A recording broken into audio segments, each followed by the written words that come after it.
Assalamualaikum warahmatullahi wabarakatuh. Innal hamdalillah nahmaduhu wa nasta'inuhu wa nastahdihi wa nastaghfiruh wa na'udzu billahi min shururi anfusina wa min sayyiati a'malina. Man yahdihillahu fala mudilla lahu wa man yudlilhu fala hadiya lahu. أشهد أن لا إله إلا الله وحده لا شريك له وأشهد أن محمدا عبده ورسوله يا أيها الذين آمنوا اتقوا الله وقولوا قولا سديدا يصلح لكم أعمالكم ويغفر لكم ذنوبكم ومن يطع الله ورسوله فقد فاز فوزا عظيما. الحمد لله الذي بنعمته تتم الصالحات ربنا آتنا من لدنك رحمة وهيئ لنا من أمرنا رشدا. اللهم آت نفسي تقواها وزكيها وأنت خير من زكاها أنت وليها ومولاها. Alhamdulillah, syukur pada Allah Azza wa Jal kerana dengan rahmat dan juga limpah kurnia yang Allah Ta'ala berikan, dapat kita bersama pada malam ni sekali lagi menyambung perbahasan daripada khurafat, tahyul dan mistik di alam Melayu, menggunakan satu risalah yang ditulis oleh Al-Fadil Ustaz Zahiruddin Zabidi. Jadi malam ni insya-Allah kita akan bahas bab yang kedua daripada buku ni. Bulan lepas kita bahas bab yang pertama. Bab yang pertama disebut oleh penulis hafizahullah ta'ala ialah berkenaan benda-benda gaib, ataupun kita sebut sebagai alam gaib ini. Ianya sebuah ujian yang Tuhan jadikan pada kita untuk kita percaya ataupun beriman benda tu ada. Tapi dalam beriman, mempercayai benda-benda yang tak nampak di mata ni, ianya sebuah ujian. Sebab berbagai-bagai perasaan akan datang bila mana kita nak berinteraksi dengan benda-benda yang tak nampak ni, nak berhubung dengan benda tak nampak ni. Ada tapi tak nampak. Ianya bukan satu dua perasaan yang ada. Ada orang dia rasa takut, itu perasaan yang paling umum bila mana berhubung dengan benda-benda gaib. Ada orang dia rasa takjub, rasa hebat, dan macam-macam lah. Okay. Dan dalam masyarakat Melayu kita ni, bila mana sebut tentang benda gaib ni, orang-orang yang boleh berhubung dengan benda gaib, mereka mendapat tempat dalam masyarakat yang kita sebut dengan nama pawang, bomoh, dukun apa semua ni, ialah orang-orang yang bukan dipandang lekeh dalam masyarakat, tapi orang-orang yang diberikan tempat yang elok dalam masyarakat, sama ada sebelum datang agama Islam ataupun selepas datang agama Islam. Dan selepas datang agama Islam ni, orang-orang yang pandai ilmu agama plus tambah pandai juga ilmu berhubung dengan benda-benda gaib ni, lagi-lagilah diberi tempat yang elok oleh masyarakat. Itu yang disebut sebagai ujian. Itu yang disebut sebagai dugaan daripada Allah Azza wa Jalla. Okay. Jadi pada bab yang kedua dalam buku ni, muka surat 21, penulis dia sebut bab yang kedua ni di bawah tajuk faham alam dan makhluk gaib di alam Melayu. Yang sebelum ni dia fokus umum, semua sebut juga tentang Melayu tu, tapi tak sebut banyak sangat. Okay. Sebelum munculnya konsep agama, sebelum orang Melayu ni merujuk kepada orang yang tinggal di dataran Nusantara ni, daratan Nusantara ni. Daratan Nusantara ni ialah kita, tanah Melayu. Termasuklah kepulauan-kepulauan yang ada di Indonesia keseluruhannya, Sumatera, Kalimantan, apa-apa semua, dan juga bahagian Borneo, Sabah, Sarawak, membawa kepada sebahagian daripada Mindanao, Filipina. Ini ialah kawasan-kawasan orang Melayu, termasuklah selatan Thailand dan sebahagian. Ini tempat yang dipanggil dataran Nusantara. Bila sebut Nusantara ni, Ianya tempat orang yang bangsa Melayu duduk. Mungkin nama dia berbagai-bagai. Ada nama Suvarna Bumi. Tuan-tuan pernah dengar nama Suvarna Bumi? Airport Thailand, Bangkok, nama dia Suvarna Bumi. Itu nama lama merujuk kepada orang Melayu. Maknanya lembah ini, dataran yang kaya raya. Subur tanahnya, galian yang ada bawah dia banyak. Lautan dia pun ada hasil-hasil yang banyak. Bila mana sebut orang Melayu, bab yang kedua ni dia nak sebut macam mana orang Melayu dia tahu benda gaib tu ada sebelum agama datang. Sebelum adanya Hindu, sebelum adanya Buddha, sebelum datang Islam. Maknanya dia nak cerita keadaan orang Melayu sebelum ada agama yang berstruktur, agama yang ada pengasas, agama yang ada kitab suci, agama yang ada ibadat-ibadat khusus, baik Hindu, Buddha, Kristian dan juga Islam. Sebelum ada tu semua, orang Melayu macam mana? Dan sebelum Melayu tu menamakan diri dia sebagai Melayu, apa keadaan? Okey, saya cerita pada awal. Okey, sebelum orang duduk di dataran ni, dataran Nusantara ni, siapa yang duduk sini dulu? Macam mana boleh ada orang kawasan ni? Okey, kalau kita baca dari segi sejarah, okey, manusia mencipta tamadun terawal ialah tamadun yang disebut dengan nama tamadun Mesopotamia. Tu cerita manusia ada tamadun, ada kerajaan, ada mata wang, ada bandar, ada gubernur-gubernur, ada pemimpin-pemimpin kecil. Bila sebut Mesopotamia ni, dia merujuk kepada negara Iraq hari ini. Kawasan yang dinamakan sebagai Ur, tempat dia. Sebab tu kalau kita belajar bahasa Arab, perkataan Iraq, Ain, Ra, Alif, Qaf, tu nama negara Iraq hari ni. Kita Melayu panggil Iraq lah, tapi dia sebut dengan Ain, Iraq. Iraq maksud dia Ariq, satu benda yang lama. Orang kata tamadun Mesir lama, sebenarnya Mesopotamia lagi lama pada Mesir. Okay. Bila mana tamadun Mesopotamia ni dia berkembang, dia orang, tabiat manusia ni, tabiat orang ni, kalau dia kuat, dia nak try tempat orang. Tu tabiat manusia. Dia tengok tempat orang kosong, tak ada apa, dia mula nak cari pasal dengan orang tempat lain. Okay. Jadi Mesopotamia dia bergaduh dengan orang-orang yang duduk di benua India. Zaman tu panggil tamadun Indus. Sebab sampai hari ni orang panggil sungai Gangga tu sungai Indus tu. Sebab tu keluarnya perkataan Hindu, pemilik kepada tanah ini, iaitu tanah Ardul Hind, bahasa Arab sebut. Okay. Mesopotamia bergaduh dengan Hindu, khususnya kawasan-kawasan di belah selatan India. Belah selatan hari ini merujuk kepada Gujarat, border dengan Pakistan, India Pakistan. Situ ramai orang Sikh, orang yang agama Sikh lah, agama Sikh yang Sing belakang tu, itu kawasan dia orang. Okay. Sebelum ada cerita Sing apa semua ni, Mesopotamia bergaduh dengan Indus. Indus kalah. Orang-orang Indus ni dia lari ke dataran yang kosong, iaitu dataran Nusantara kita ni. Dia lari, datang pada India tu, lari pada sini. Okay.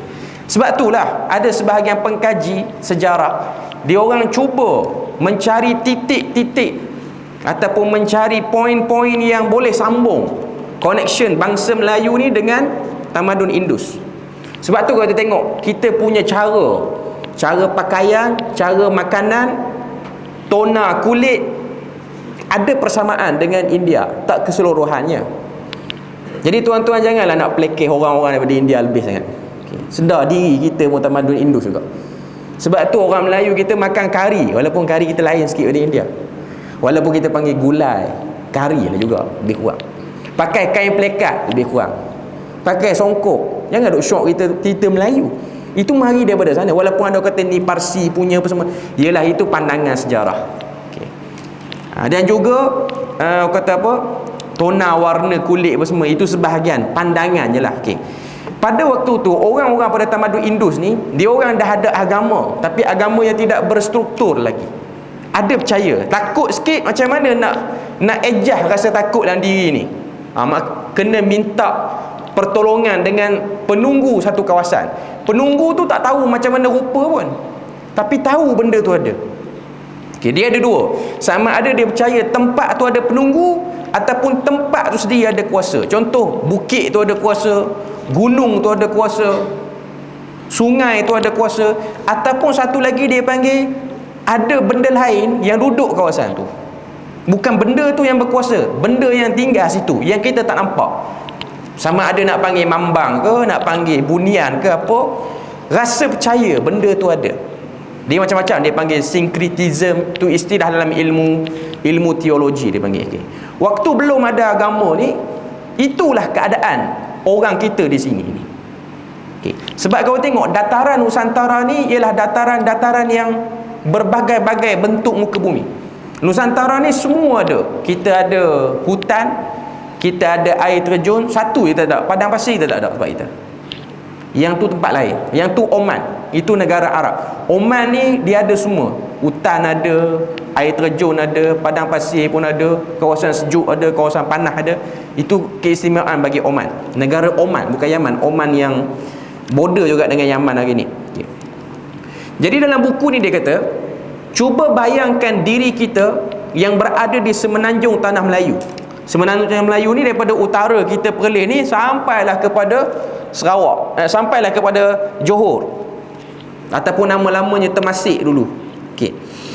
Daripada atas sampai bawah ni dipanggil semenanjung tanah Melayu ni, pada waktu sebelum datang Islam, sebelum juga adanya ajaran Hindu, sebelum ada Buddha, atau lebih tepat lagi zaman yang mana konsep agama belum berkembang, bagaimana sikap orang, respon, reaksi, cara fikir orang pada waktu itu untuk berinteraksi dengan apa yang Tuhan sebut dalam surah Baqarah pada ayat 155 yang dia sebut pada bab pertama, iaitu ayat yang Tuhan kata walanabluwannakum bisyai'im minal khawfi wal ju'i wa naqsi minal amwal wal anfusi wath thamarat wa basyiris sabirin. 5 benda yang Tuhan sebut. Manusia ni akan diuji khauf, takut, ju', lapar, kurang harta benda, rosak tanaman, mati orang yang disayangi. 5 benda ni tak kira Muslim, tak kira kafir, tak kira pemilik tamadun hebat, tak ada tamadun, orang tak pakai baju ke, orang pakai baju ke, semua kena. Waktu tu, waktu orang Melayu belum kenal agama, macam mana dia orang berinteraksi dengan 5 perasaan ini. Okey, macam mana? Okey.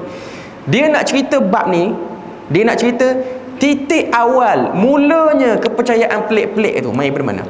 Macam mana nak start? Nak bermulanya. Contoh, manusia ni dia akan datang rasa takut. Rasa takut ni dia tak akan datang tiba-tiba. Dia datang bersebab. Takut ada 2 jenis. Takut yang berbentuk rungsing, takut yang berbentuk disakiti. Badan kita disakiti ataupun dikacau keamanan. Takut rungsing tu sebab komitmen tak lepas. Contoh, berhutang banyak, rungsing. Duduk bulan ni, bulan depan tak datang lagi, rungsing dah bulan ni. Tu takut juga, takut juga dia panggil tu. Tapi takut yang jenis tu kita tak bincang. Takut jenis ni dia tak menyebabkan keluar hantu mambang apa pun. Okey. Takut yang satu lagi tu, tidur malam-malam elok tidur, orang tarik selimut. Yang tu semacam orang tak ada dalam rumah. Tengah duduk buang air, buang hajat dalam tandas, orang tutup lampu, tak tahu siapa. Okey, takut yang tu yang nak dibincang. Lalu kawasan balik kerja ke, balik masjid ke, lalu je situ orang goyang motor ke, orang buat apa-apa kat kereta ke, takut yang macam tu. Bila mana orang Melayu kena pada waktu tu, belum ada agama ni, dia buat macam mana? Okey, dia buat macam mana? Okey, dia kata secara azali kita sebagai Muslim bernasib baik kerana dilahirkan dengan satu maklumat yang jelas tentang siapa Tuhan dan apakah hakikat alam dan makhluk alam gaib. Sebab kita lahir-lahir ni dah kenal benda ni. Okay. Kita cuba balik semula pada orang zaman dulu. Justru bagaimana golongan pagan, diistilahkan sebagai pagan, iaitu yang tak ada agama lagi, berhadapan dengan ujian-ujian yang silih berganti. Tanam elok-elok, tanaman tiba-tiba rosak. Rosak bukan kerana binatang, rosak tu cara orang ambil. Tapi yakin kawasan tu tak ada orang duduk pun. Siapa yang duk ambil benda tu? Sebab cara binatang rosakkan dengan cara makhluk-makhluk lain, rosakan dia tak sama. Sebab tu kita tengok dalam cerita Melayu kita ni, dia ada cerita badang makan mutah hantu. Dia mari daripada benda-benda macam ni. Sebab kena curi tanaman apa-apa semua. Badang bukan cerita kena curi tanaman, kena curi ikan dalam bubur dia tu. Cuma nak katanya, sebab binatang cara dia ambil tak sama dengan cara orang ambil. Jadi kawan tu perasan, ni bukan binatang ambil, ni orang ambil. Cuma badang tu dia berani terlebih, tiba-tiba jadi kuat pula dia. Dia kebanyakan kes dia fail, dia takut hantu tu. Dia kata sini, macam mana orang Melayu sebelum datangnya agama. Dia kata inilah yang menjadi pusat perbincangan dalam bab dan juga dalam buku ni secara keseluruhannya. Secara semula jadi, Allah Ta'ala jadikan manusia tu ada roh dan akal. Kedua-dua anugerah ni akan menyebabkan manusia boleh belajar, boleh berkembang. Sama ada dia belajar cara betul, cara salah, poin dia ada otak, dia boleh fikir. Setiap kali ujian datang, rasa takut, rasa lapar, mereka akan bertanya, apa yang sedang berlaku? Mereka akan cuba cari jalan, macam mana nak keluar pada rasa takut ni? Kenapa ini semua berlaku? Bagaimana dia boleh berlaku? Dan macam-macam persoalan yang akan datang bila mana dia diganggu pada 5 aspek tu. Takut, lapar, mati, rosak tanaman, kurang harta, kena curi, kena rompak. Bila mana jadi 5 benda tu, nak buat macam mana? Atas desakan persoalan yang muncul dalam benak dan jiwa mereka yang memerlukan jawapan, sini yang penting, pemikiran kreatif mereka mula mencipta jawapan yang paling logik yang mampu mereka hasilkan. Waktu duk cari jawapan tu, datanglah idea. Idea tu kadang-kadang datang pada akal logik ataupun datang pada syaitan. Terfikir kawasan ni mungkin ada benda hidup, tapi kita tak nampak benda hidup tu apa. Benda hidup tu pula jenis kuat pada kita. Kita ni pula kacau tempat dia. Kepercayaan ni sampai sekarang orang tak boleh buang. Sebab apa? Zaman dulu yang bawa kepercayaan ni ialah orang berpengaruh, sama ada pemimpin, ketua kampung, tok penggawa duk buat benda-benda ni, ataupun sebelum datang Islam, Sami-Sami Buddha ni, orang-orang yang duk buat ritual, yang duk betapa kuat dalam agama Hindu ni. Lepas datang Islam, orang-orang masjid, ustaz-ustaz, tuan guru masih duk melekat lagi benda-benda seperti ni. Sebab tu kau tengok dulu package orang nak jadi ustaz ni bukan kena pandai baca Quran, kena pandai juga halau hantu. Paling kurang tak boleh halau pun boleh deal bercakap dengan hantu tu, macam mana nak bagi kurang masalah sini. Paling kurang, paling kurang. Sebab tu kita tengok ustaz-ustaz dulu dia boleh kata kawasan ni ada orang lain duduk, ada rumah lagi, ada rumah tu dia tambah cerita, dia pun tak tahu ada rumah ke tak. Sebab tu ini dipanggil khurafat. Ini yang disebut sebagai khurafat. Khurafat dalam bahasa Arab ialah satu benda yang mengelirukan, tak jelas. Sebab tu kata para ulama, khurafat kena ada 2 unsur. Satu bohong, 2 sedap dengar. Dia panggil bohong dengan istimlah ataupun mustamlih. Arab panggil milh. Milh ni ialah satu garam yang menyedapkan masakan. Sebab apa saja benda kalau tak tambah perencah tak sedap. Bukan kata makanan, cerita pun kalau tak tambah perencah dia tak sedap. Makanan ni confirm lah orang tak suka kalau tak tambah perencah. Sebab tu tuan-tuan tengok cerita Ahmad Al-Baq kan, waktu Syawal bawa kopi dengan capati, capati tak ada garam, kopi tak ada gula. Apa Mas'un Al-Buaya kata? Kopi tak ada gula, kopi tak ada gula, kari tak ada garam. Dia ludah, dia lempar. Lepas pada tu bawa kawan tu tunjuk dua tangan ni, satu garam, satu gula. Dia pun tak suka walaupun cantik. Tu cerita karut je. Walaupun nama entah apa-apa, Mas'un Al-Buaya, entah daripada mana idea dia dapat nama tu. Okey. Cuma nak kata ni, orang Melayu makanan tak sedap pun dia tak suka, cerita tak sedap pun dia tak suka.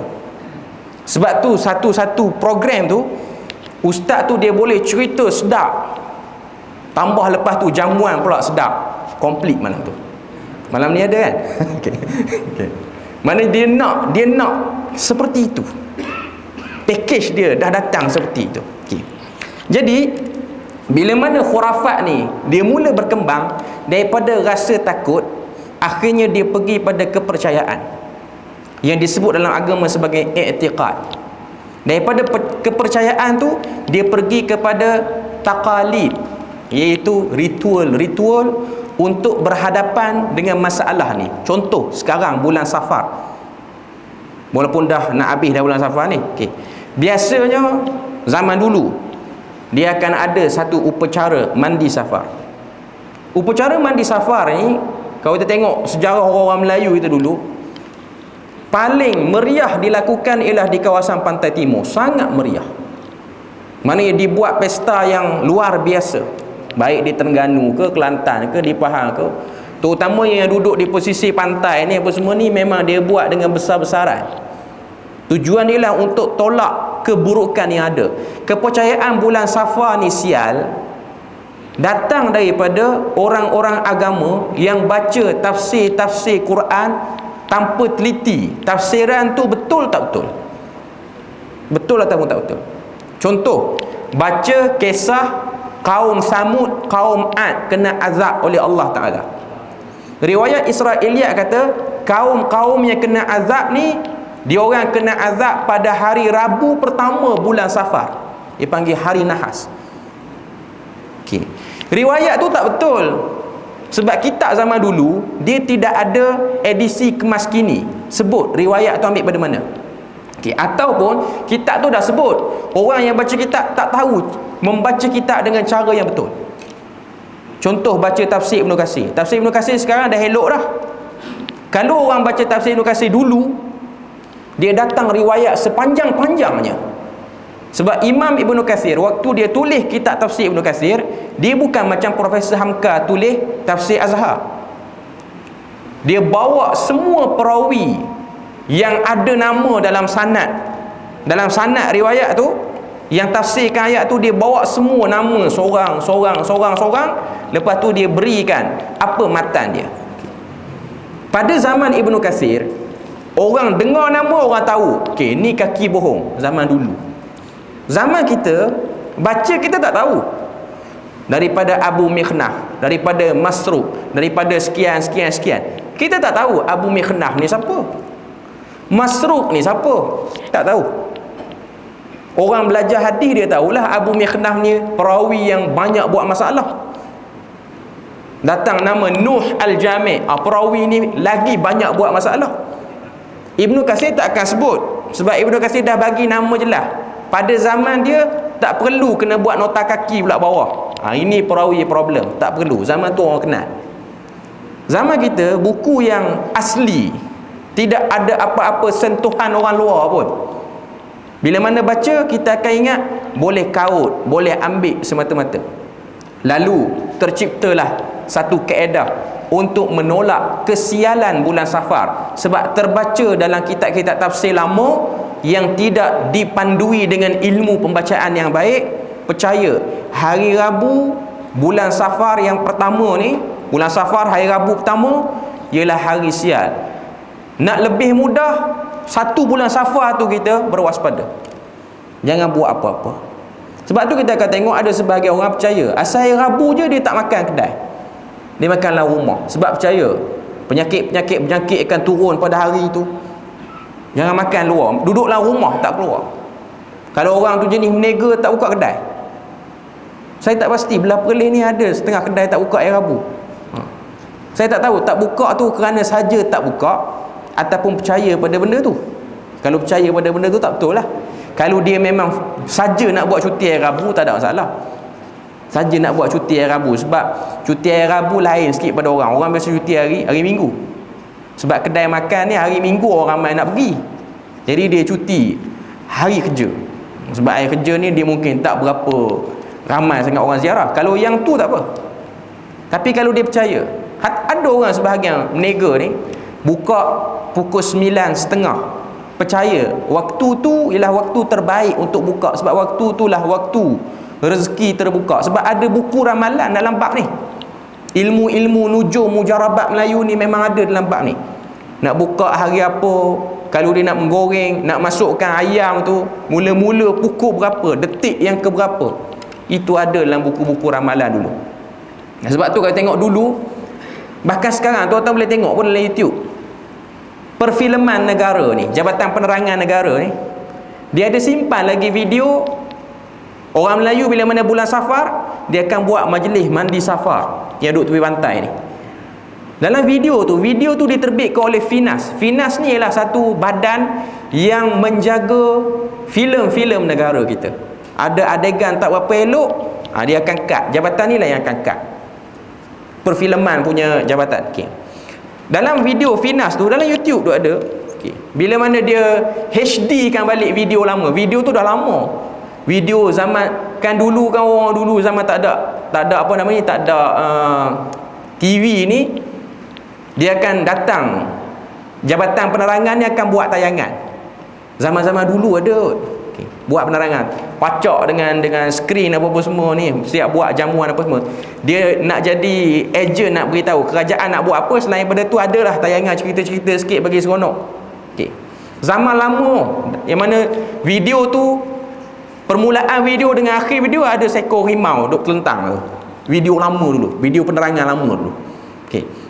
Okey. Dalam video tu dia tunjuk masuk bulan Safar je, orang ni kalut duk buat jamuan dengan pulut dengan apa.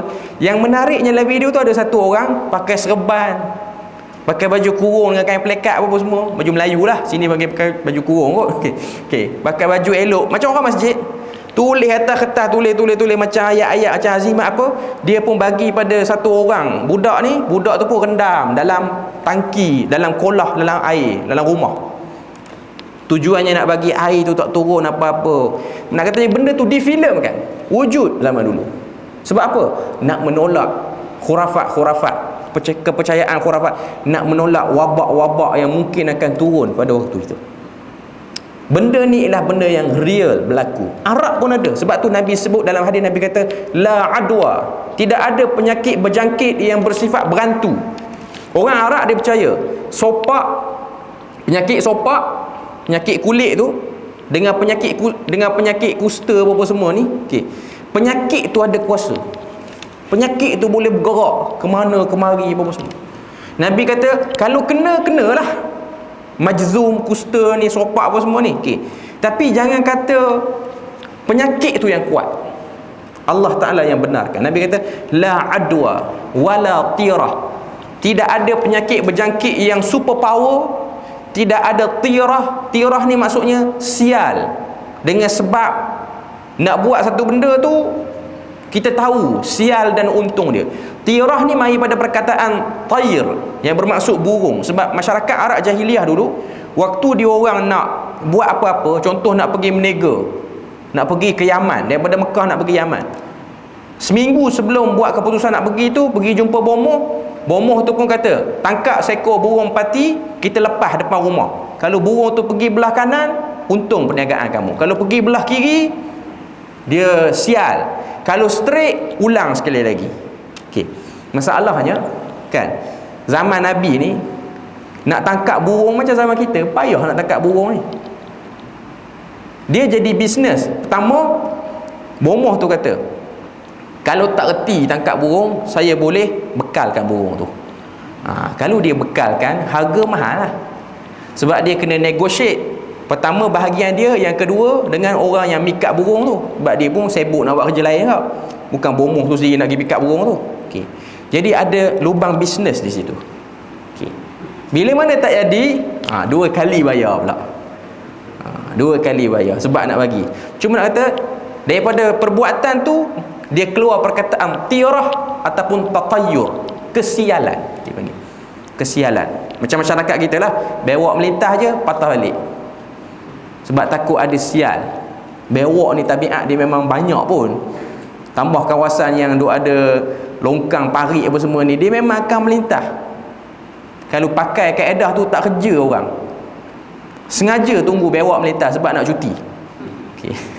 Ini satu perbuatan lah tu. Okay. Satu perangai, akal dia banyak. Okay. Cuma nak katanya masyarakat Melayu bewak, masyarakat Arab burung. Okay. Lepas tu Nabi kata wala safar, tidak ada sial pada bulan Safar. Nabi sebutlah hari tu wala ghul, dan juga tidak ada hantu. Tidak ada hantu yang menakutkan. Hantu tu ialah hantu yang duduk di tengah padang pasir, kawasan padang pasir yang jauh pada orang duduk. Bila mana orang tu musafir, orang Arab percaya tengah-tengah padang pasir ni dia ada ghul. Ghul ni ialah bahasa Melayu dia terjemah hantu raksasa, maknanya besar hantu tu, macam hantu raya kot. Hantu tu bila mana dia tengok kabilah lalu, dia akan nyalakan satu nyalaan lampu. Orang pun terpedaya, orang ikut, akhirnya tersesat dan mati situ ya. Sebab kita tengok negara Arab ni kan, negara Arab ni tabiat padang pasir dia orang tu yang tidak ada pada tempat kita. Padang pasir ni kena ada kemahiran bawa, bukan pergi suka hati macam tu. Nak bawa 4-wheel drive tu bukan straight macam tu. Dia kena orang yang ada kemahiran. Kat mana pasir jereluh, dekat mana pasir yang okey, ada kemahiran. Okay. Yang kedua, dia orang percaya setiap lembah-lembah kawasan yang ada air tu, di tengah padang pasir tu, kalau air dia tenang, tanaman dia okey, orang tak ada, walaupun mata nampak orang tak ada, tapi ada penjaga lain yang duduk situ. Itu dia panggil rule, istilah dia. Maknanya sebelum nak ambil air ke apa, adalah ucapan-ucapan, ritual-ritual macam orang kita dulu lah. Atuk nenek nak tumpang lalu apa semua, itu biasalah. Masyarakat kita duk buat lah benda-benda tu dulu. Dan benda tu diwariskan kepada generasi seterusnya. Cuma masyarakat Melayu kita ni, dia banyak dalam bab hantu ni. Dia banyak dalam bab hantu. Sebab dia ada hantu-hantu yang berbagai jenis. Dia ada hantu raya, dia ada toyol, dia ada hantu penanggal, dia ada pocong, macam-macam. Semua tu ada fungsi belaka. Tapi benda-benda ni last sekali, dengan sebab benda tu khurafat, mengarut, orang buat bahan lawak je last sekali. Ada satu video saya tengok. Video ni video anak-anak muda zaman sekarang. Dia mungkin nak tolak fahaman percaya hantu ni. Dia ada buat video tu, video hantu penanggal. Hantu penanggal ni kita tahu kan, tabiat dia kepala saja keluar dengan organ-organ dia. Jadi hantu penanggal tu hari malam tu, ni video tu lah, tak ada kena-mengena dengan ilmu pun. Dia pergi kacau rumah satu orang ni. Kebetulan rumah orang yang dia kacau tu ialah penjual organ haram. Hantu penanggal tu ingat boleh takut kawan tu. Rupanya kawan tu tengok, wish, elok lagi dia punya jantung dia elok ni, kalau jual belah siam ni banyak duit dapat. Daripada hantu tu takutkan orang, hantu jadi takut pula dengan orang. Dengan sebab nampak lubang menega pula hantu penanggal tu. Itu cerita lawak nak kata benda ni karut lah sebenarnya. Benda ni karut, benda-benda seperti ni. Benda tu mungkin wujud, boleh takutkan kita, tak dinafikan makhluk-makhluk ni boleh menakutkan. Cuma nak katanya cara untuk menghormati benda tu datang daripada idea-idea sendiri, tak datang daripada agama. Macam mana nak bagi kita tak kena kacau hantu? Okay, kena buat yang ni, kena buat yang ni, kena buat yang ni. Yang semua benda kena buat tu, ianya termasuk daripada pemikiran kreatif sahaja. Sebab tu dia datang ke contoh pada buku ni, dia kata atas desakan persoalan yang muncul di benak, bila mana takut, bila mana dikacau selalu, maka munculnya konsep mempercayai bahawa setiap kejadian dan makhluk di alam ini ada semangatnya. Semangat yang tersendiri yang dikenali dengan nama mambang. Itu istilah bahasa Melayu lama. Mambang ni semangat, roh. Roh orang dulu yang kuat, yang hebat. Yang dia ni dikatakan gentayangan, tak balik lagi ke kubur, duduk merata, dan dia akan jaga mana-mana orang yang minta perlindungan dia, yang kita sebut sebagai istilah saka tu lah. Sebab tu kalau tuan-tuan tengok cerita-cerita lama, tuan-tuan tengok cerita apa, cerita nasib Doremi kan, bila mana A.R. Tompel dia jadi bomoh tu. Dia jadi bomoh tu, dia sebab yang ketua gangster tu gilakan Nora tu, Nora anak Pak Ma'un yang baca buku sejarah kuat tu. Okay. Apa yang Tompel kata? Nora ni banyak mambang yang jaga dia. Okay. Kita tengok ayat tu. Okay. Sebenarnya kan, bukan Nora aja yang mambang jaga. Kita semua ni duk ada mambang jaga. Sebab dia panggil qarin. Qarin. Qarin tu Nabi sebut. Kita semua ada qarin. Kita semua ada qarin yang boleh tahu apa kita buat. Maknanya bukan Nora sajalah. Cuma mungkin kerana ada hubung kait keluarga-keluarga dia dengan hantu-hantu ni, dia lebih upgrade qarin tu, bagi kuat lagi. Sebab tu benda ni tak dapat dinafikan dalam masyarakat kita. Contoh sebahagian budak-budak yang belajar di IPT, kawan-kawan duduk sebilik, tiba-tiba suka meracau, cek punya cek, dia punya family dia ada simpan hantu lama-lama. Akhirnya hantu tu baru dapat masuk dekat kawan tu, sebab yang lama dah mati, expired date dah, ni yang baru pula, generasi baru datang. Jadi kawan tu tak tahu, kawan tu baru daftar universiti. Ingat ke daftar dia seorang je, daftar dengan saka-saka dia sekali situ. Jadi dia masuk asrama, dia kacau lah, kacau semua. Okey, benda tu ada wujud. Cuma yang jadi problem, ada kepercayaan. Nak buang saka, kena buang dengan orang yang mula-mula bagi dulu. Sebenarnya tak perlu pun. Baca ruqyah, continuously baca ruqyah, akan dapat lah. Dia macam Pontianak nak bagi dia balik ke kubur, kena cabut paku atas belakang tengkuk dia. Itu semua cerita tambah. Paku payung duduk atas belakang tengkuk dia. Okey, cabut-cabut jadi segak pula, kahwin pula dengan kawan tu. Ni semua cerita. Cerita nak bagi sedap. Sebab tu kita kata dia panggil milih, mempersedapkan cerita tu. Cerita tu bagi sedap. Okey. Jadi dalam buku ni dia kata, apabila menyebut tentang mambang, terus kita akan teringatkan mantra-mantra yang selalunya akan diucapkan oleh bomoh-bomoh terdahulu. Okay. Banyak contoh lah yang dia bawa sini. Rupa-rupanya konsep mambang sebagai semangat kepada 4 unsur utama alam yang memang wujud lama dalam konsep sebelum datangnya agama. Sebab orang-orang dulu ni dia tahu unsur tanah, unsur air, unsur api, unsur angin ni, unsur utama ni ada mambang-mambang dia yang tersendiri.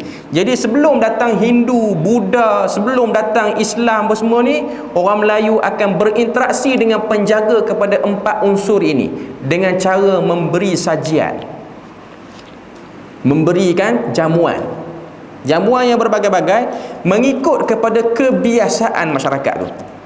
Kebiasaan masyarakat tu. Masyarakat Arab Mesir ni bukan Arab lah, tapi sebab dia bercakap bahasa Arab, kita biasa sebut Arab Mesir. Masyarakat Mesir pada waktu zaman Umar Al-Khattab jadi khalifah, Umar hantar Amru bin Al-As untuk jadi gubernur.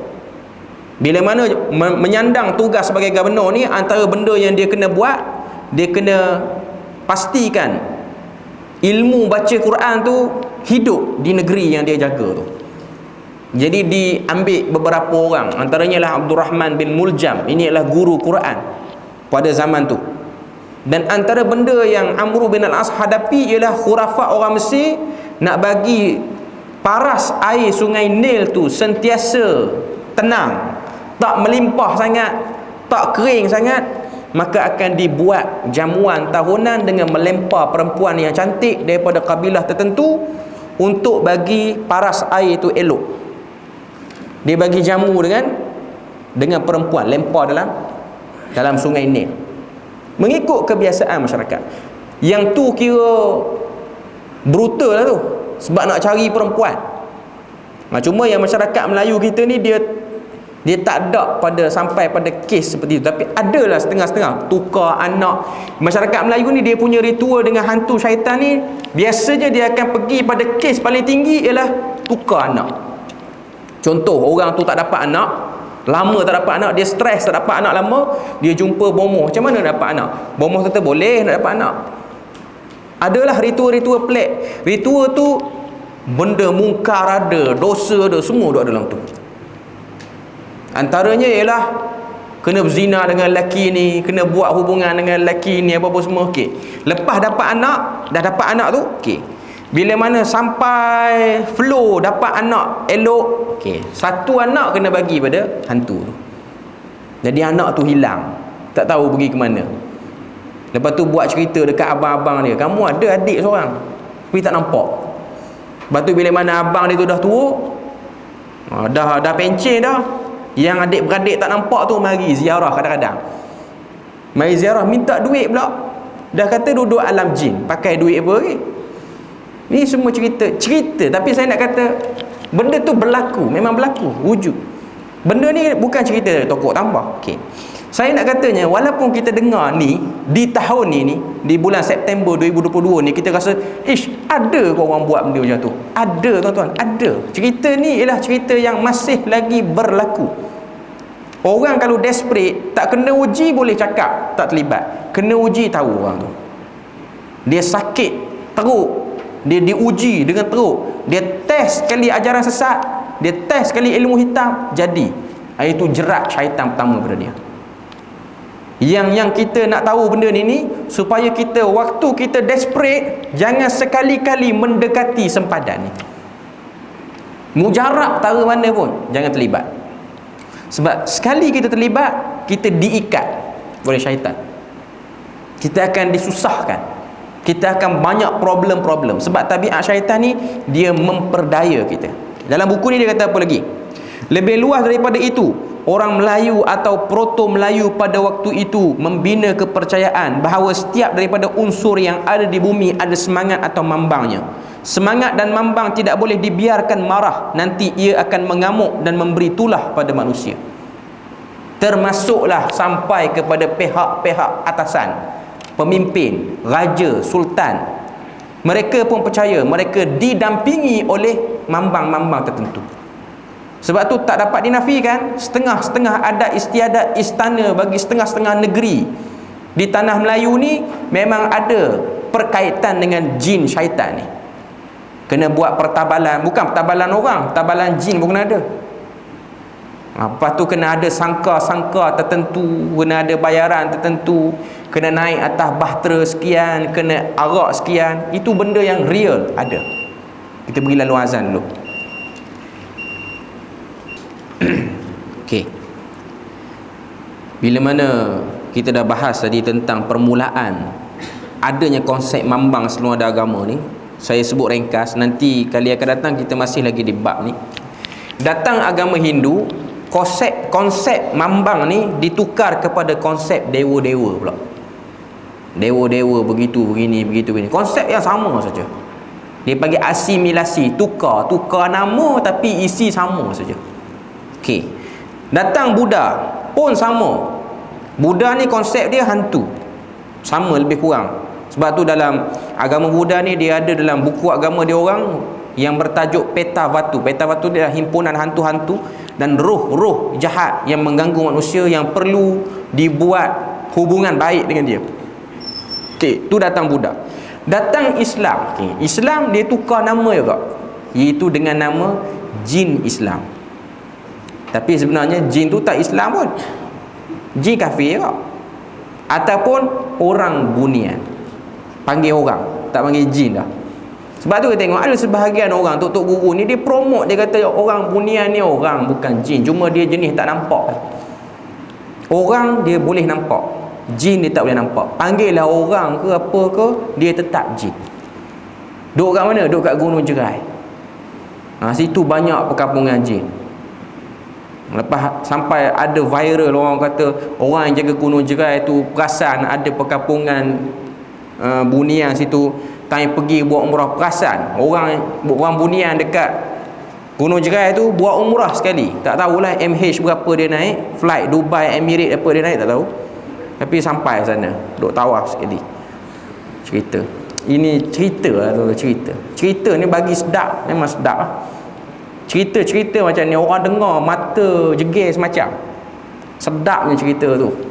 Pekat dia punya khurafat dia tu. Dan dia benda yang menjadi. Orang bunian tu ialah jin. Walaupun ada orang berkerah nak kata orang bunian ni orang. Saya tahu memang ada orang yang sebut benda ni, dan orang tu ada kedudukan dalam masyarakat. Bukan setakat dalam masyarakat, kedudukan di mata orang-orang kita yang aktif di media sosial ni pun. Cuma nak katanya itu ialah bahagian-bahagiannya lah. Lepas tu keluarlah cerita-cerita karut yang macam cerita-cerita karut ni macam tu lah. Dia memang orang suka, orang minat. Macam hari ni tuan-tuan, bila mana Queen Elizabeth mati, orang pun up video satu orang penceramah tu duk aktif bahagian utara walaupun dia orang Pantai Timur. Keturunan Queen Elizabeth ni bersambung dengan Firaun. Video dia cerita dia ni bermula cicit yang ke-40 berapa, Maknanya yang jadi Queen Elizabeth di Britain, yang jadi Presiden Amerika Syarikat, yang jadi wakil di Australia, ni semua keturunan Firaun mereka.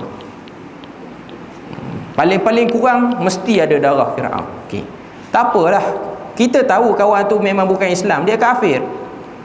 Tapi tak perlu nak buat cerita, nak bagi pekatnya dia tu kafir sampai macam tu. Sebab hari ni dia ada dua keadaan. Bila mana mati je Queen Elizabeth tu. Okey.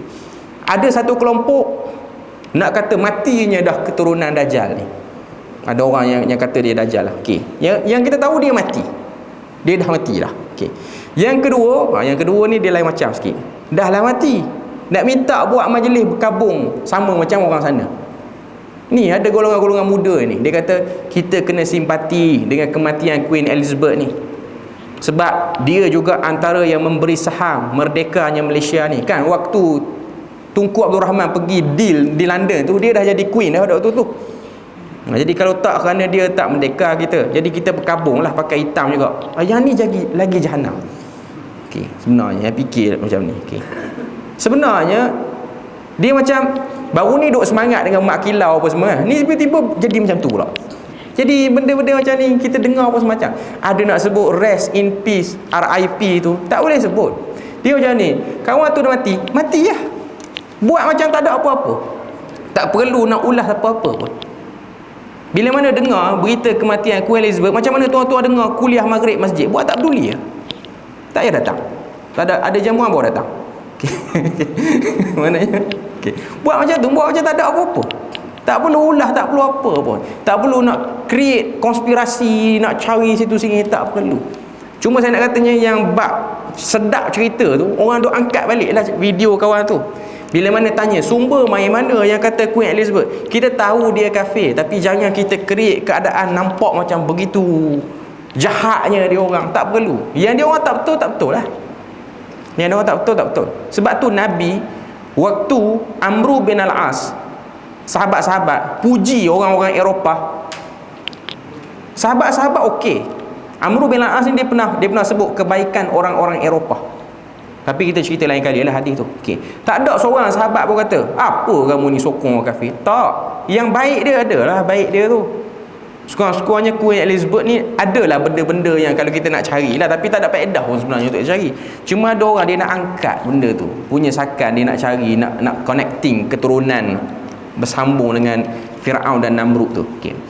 Jadi pada kali akan datang kita akan bahas pada bab yang kedua lagi, macam mana asimilasi tu duduk dalam agama Islam. Kepercayaan karut-marut ni dia diserap dalam agama Islam dan akhirnya dia menjadi norma dalam agama Islam yang dianuti oleh orang Melayu. Dia jadi tak salah. Sebab dalam komuniti Melayu Islam ni dia ada dua konsep. Percaya hantu jahat ada, tapi ada juga konsep hantu baik, iaitu jin Islam lah. Kita sebut hantu. Jadi jin Islam ni ada banyak benda lah, kebaikan-kebaikan yang kita boleh ambil benefit dengan dia. Okay. Sehingga ada ustaz kata hukum bela jin Islam ni tak apa, macam hukum bela anjing, bela kucing, boleh juga. Nanti kita cerita akan datang. Okay. Cuma nak katanya itu antara sebab datangnya agama, ajaran lama tak nak buang lagi.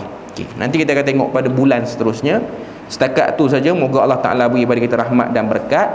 Subhanakallahumma wa bihamdik, asyhadu an la ilaha illa anta wa astaghfiruka wa atubu ilaik. Wassalamualaikum warahmatullahi wabarakatuh.